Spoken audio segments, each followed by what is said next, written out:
transformation of HEI, higher education, you have taken. Now I'll request Dr. Ashish Shukla.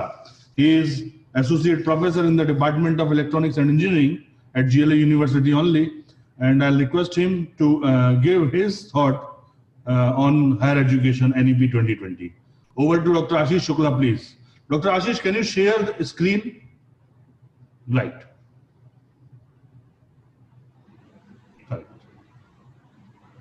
Over to Dr. Ashish Shukla.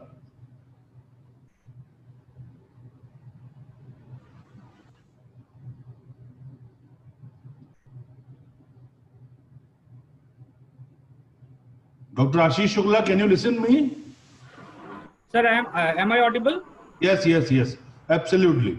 Thank you very much, sir. And first of all, I should thank to Honorable Vice Chancellor, sir, Pro Vice Chancellor, sir, Registrar, sir, and Anup, sir, for giving me an opportunity to speak on national education policy. Thank you, Ashish, sir. Almost all the things have already covered, so kindly bear with me with the repetition of the things. So we should start with the brief introduction.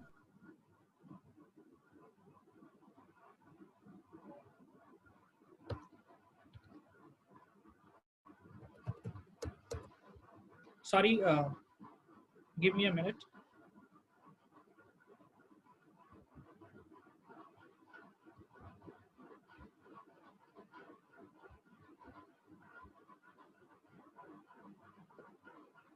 I hope the screen is visible to everyone.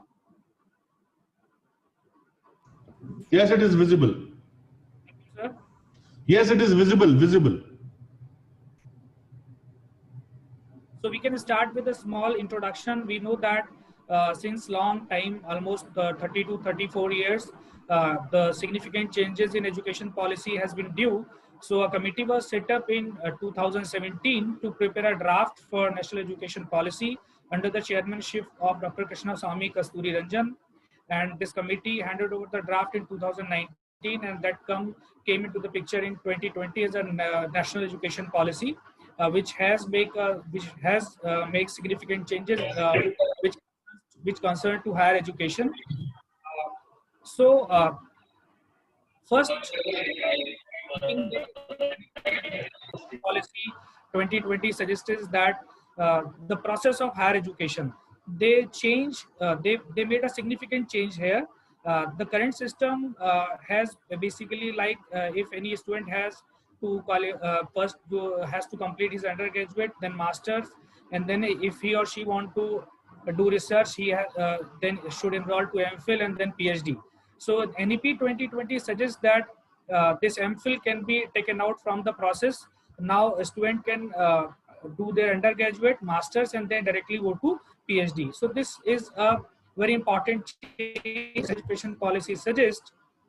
And then if we are coming to the next point, this is a very important point, that target of 50% gross enrollment ratio by 2035. Actually, this can be treated as an aim of this national education policy.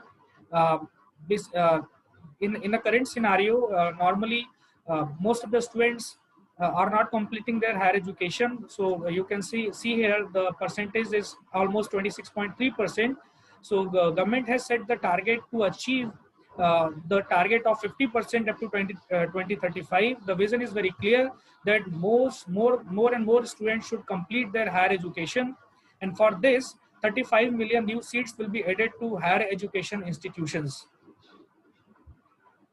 This change is the most significant, that they have broken the undergraduate program into small stages. For example, a long 4-year degree course, they have broken into 4 parts. If any student completed their first year, they will get a certificate from that course. And after 2 years of study, they are eligible to get diploma. And after 3 years, they are eligible for their bachelor degree. And if any student want to pursue the research also, he or she will be eligible for bachelor degree with research after 4th year. So this change is a very significant change, because if we take from the perspective of the student, so in the current scenario, if any student has take admission in BTech, then to get the BTech degree, he has to complete all 4 years. For example, for any medical circumstances or for any trouble situation, financial crisis, they have to leave their degree in between. Then they will get nothing from that duration whatever they have invested for the study in the undergraduate program. So this particular broken up in these 4 years at least facilitate the student to get uh, their reward whatever they are investing in terms of time and money for getting any degree. So if they invested there 1 year, they will get certificate. For 2 years, they will get diploma, and likewise. Similarly, if any students doing their bachelor degree for 3 years, they can do the master program for 2 years. And if any student who is investing the 4-year bachelor program with research, then their master degree duration will be of 1 year. So again, this is a very good point for the student point of view. I think that from this point, the students can get motivation to complete their BTech with research, means all 4 years degree program. And institutions are having liberty to initiate the program of 5-year bachelor plus master program. This is a kind of integrated program. And the next thing is that they can take the PhD admission in PhD program after doing bachelor degree with research. So means after doing your bachelor degree with research for of 4-year duration, you are eligible to get admission in PhD program. This is again a very good point from the student point of view. Then multiple entry and multiple exit options. As we have already discussed that whole 4-year programs have been broken into 4 stages. So this will also facilitate the student to get entry or to get exit according to their situation. So for example, any students leave their institution after 2nd year with diploma, then they can again re-enter into their education. And the important thing is what, that they have not to repeat those 2 years for to get the bachelor degree. So this is a very important point for the student perspective, that they will have multiple entry and multiple exit options in this new education policy. And this national education policy also suggests the academic bank of credits. So whole education will be now in terms of credits, and all your credits will be stored as in the digital locker, as we can say that in the form of bank account. So for example, you can also relate this to Aadhaar card, that with the help of a single number we can fetch out your all the details. Similarly, here you will have your digital account, and you can store all your credits there, and you can utilize those credits whenever you are rejoining your study or your degree program. Now, we know that without research, we cannot think for the developed nation. So definitely government has also a plan to set up a national research foundation, and the objective of this national research foundation will be to energize research and innovation across all academic disciplines. And they are going to provide the annual grant of 20,000 crore rupees, which is 0.1% of GDP. And I think that this is a very important step, because if we are thinking the quality environment or quality society around us, we have to focus on the research also. Now, this is again a very important point from the student point of view, that NEP suggests the cap on college fees. Basically, I have already told that the main idea of this national education policy is to increase GER, gross enrollment ratio, up to 50%. So we know that because of this college fees, high college fees in some private institutions, most of the students of poor background, they are not, even they are having willing, or they are having the capability, even they cannot take the admission in those institutions. So to help those poor institutions, national education policy suggests a cap on fee charged by private institutions for higher education. For example, for BTech degree, if they are putting a cap on 2 lakh rupees, so in India, no institution can charge the amount beyond these 2 lakh rupees. So this can help the poor students as well. And to increase the financial support further for the students, they are going to set up the national scholarship portal, which can be used for the fostering or tracking the progress of the scholarship receiving students. And private HEIs, higher education institutions, will be encouraged to offer large number of scholarship and freeship to such kind of students, which will definitely help these poor students and definitely help to increase the gross enrollment ratio also. Then National Testing Agency is also planning to conduct the entrance examination twice every year, and this will be a single examination for whole country. And with the help of this examination, the student will take the admission into uh, higher education institution. So this is the point which is important in national education policy. And then this is a concept of no affiliation. The national education policy suggests that over the next 15 years, colleges will be given graded autonomy to give degrees. So in current system, we know that we are having a culture where some universities are there and many of the colleges and institutions are affiliated to that university. So this kind of system is going to demolish, and the institutions will have autonomy to give a degree, and definitely those institutions will have to follow certain set of rules, certain set of accreditations which will be found by the government. And then the definition of university is very clear in the national education policy, that the higher education institution will mean a multidisciplinary institution.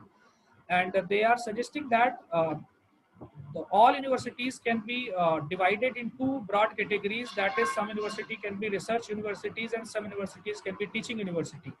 So this, in my view, this can be a very important point for the universities to set their all the environment and infrastructure according to one of these points. Either they should move towards research university, where they have to put equal emphasis on teaching and research as well, and either they can go for teaching university, where the greater emphasis will be on teaching, but still they have to do some significant research.